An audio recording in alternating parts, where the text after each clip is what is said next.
All right, welcome to week 14. This is Professor Kim, of course. Hope you guys are all still safe and healthy.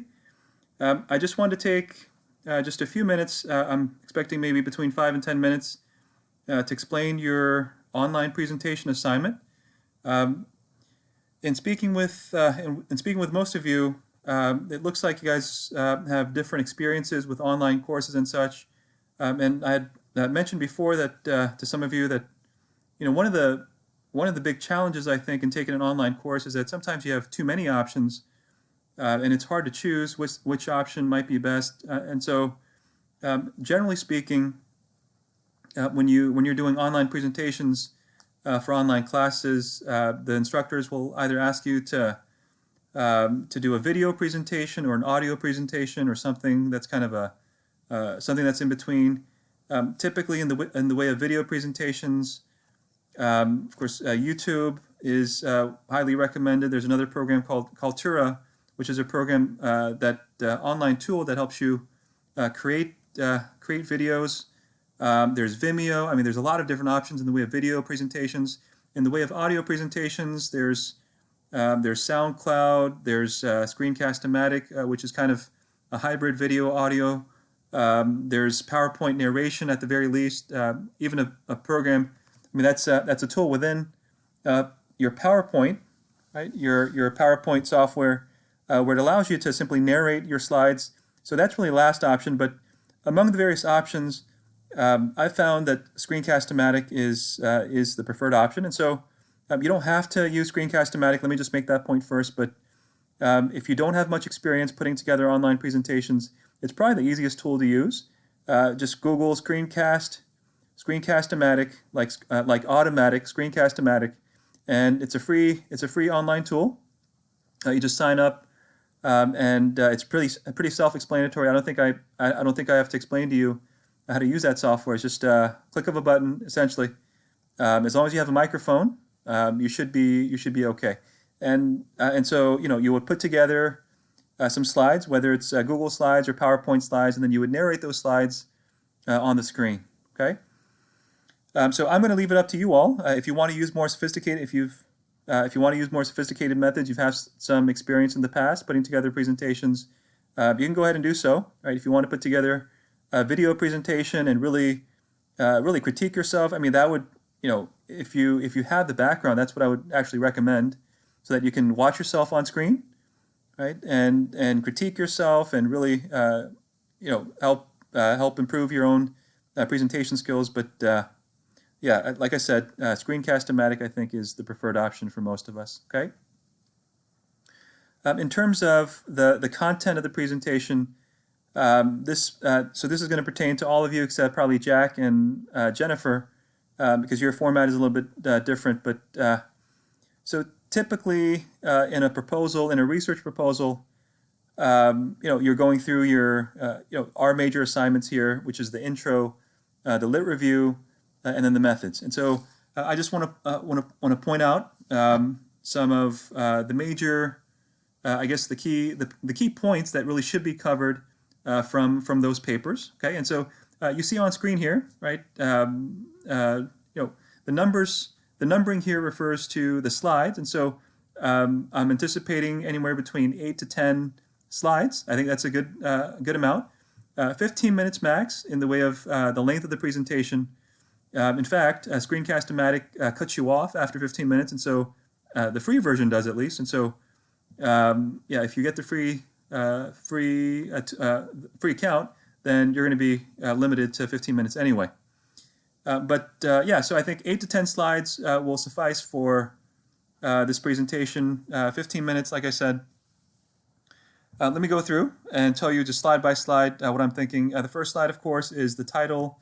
Your name, the title. Start to think about a title for your research papers. Okay. I typically like to name my papers using verbs. Right. That's one of the first things I think about is, well, what's the appropriate verb here? Am I examining? Am I assessing? I started a few of my papers, with the word examining the correlation, examining the relationship, examining differences, pre-test, post-test, or what have you. And so that's one way to do it. Some people like to be a little more tricky, and I guess not tricky, but I guess creative, and come up with all sorts of things. Don't be too cute with it. I like the personally, just a matter of personal taste, but I like this more straightforward titles. One thing you might consider is titling your paper as a question, right? So that's about as straightforward as you can get. The title of your paper could be, "What is the correlation between income inequality and health?" Right? I've had some pretty good responses from reviewers and from editors, also from journals when I use that kind of title. And so, yes, kind of two options, right, that I would recommend: either starting with a strong verb that indicates what you're actually doing in the paper, or just labeling your research as with a research question. Okay. Slide 2 is, of course, your background and purpose. I've seen some presentations where they start out, just from the outset, they start out with a purpose. They just hit you right over the head with the purpose of the research.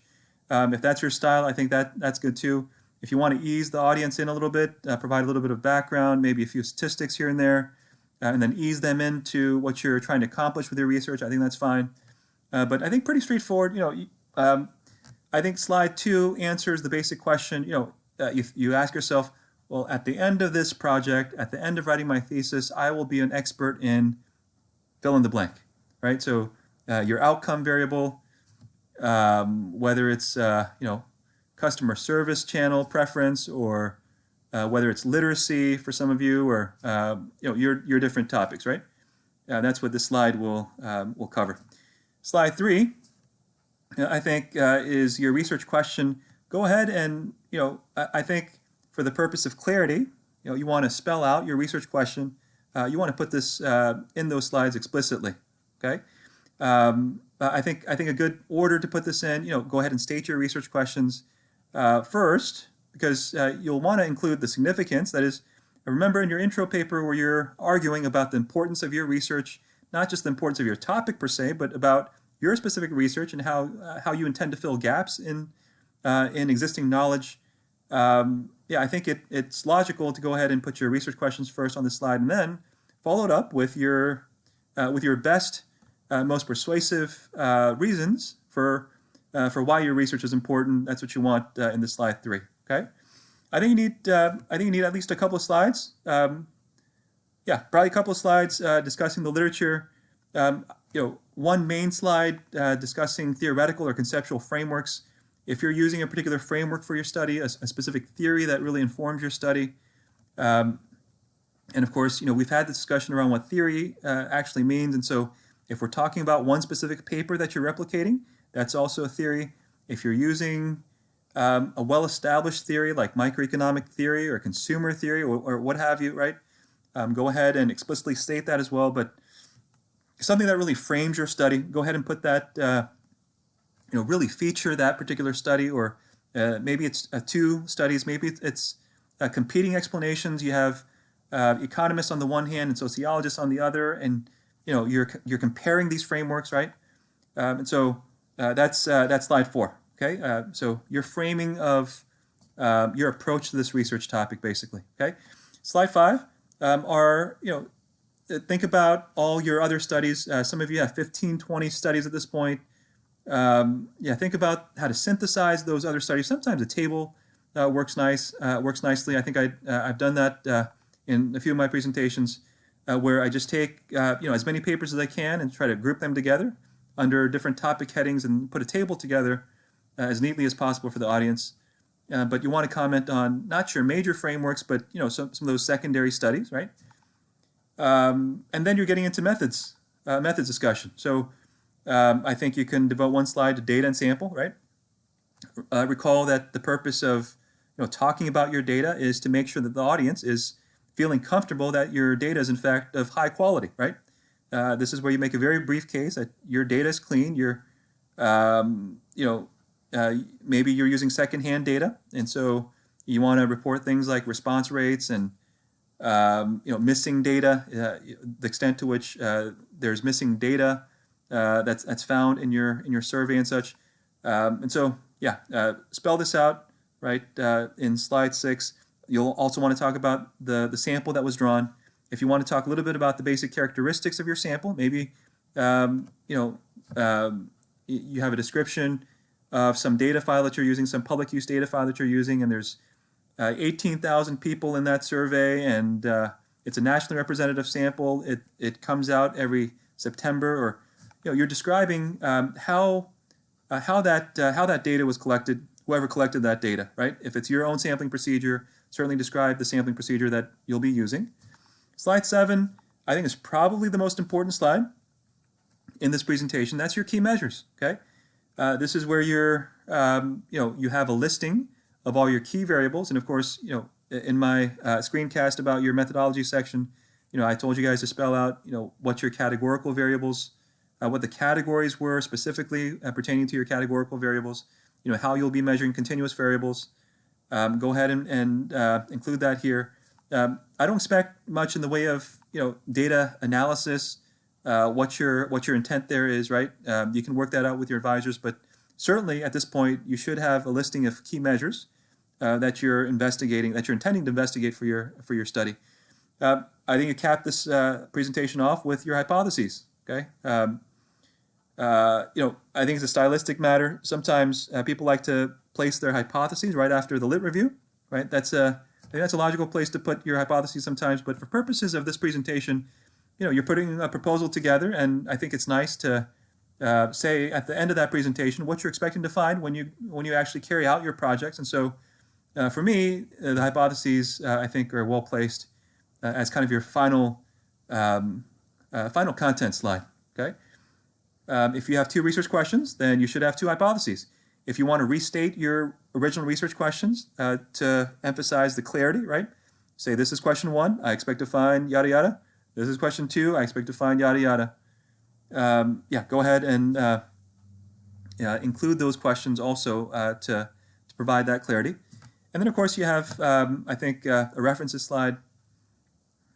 This is if you were presenting in front of a live audience and people are asking you, right? People are asking you where you got your sources, and your last slide in a research presentation is usually some information that you think you might use to help answer audience questions from the audience. Okay, and so in your final presentation, in your thesis sort of defense, you might consider, for example, additional tables of results, right? Where if people in the audience have specific questions about your analyses, you can always refer them to your output and such. But for our purposes now, I think a reference list, I think, would suffice. Okay. Like I said, this is just a suggested format, but pretty standard, I think. I really haven't seen things that were too much different in different research settings, in student research settings. But this is just a suggestion for the content that should be included in your presentation. Okay. This is the last of the screencasts. If you have any questions, please feel free to email me or schedule a call with me. Okay. Take good care.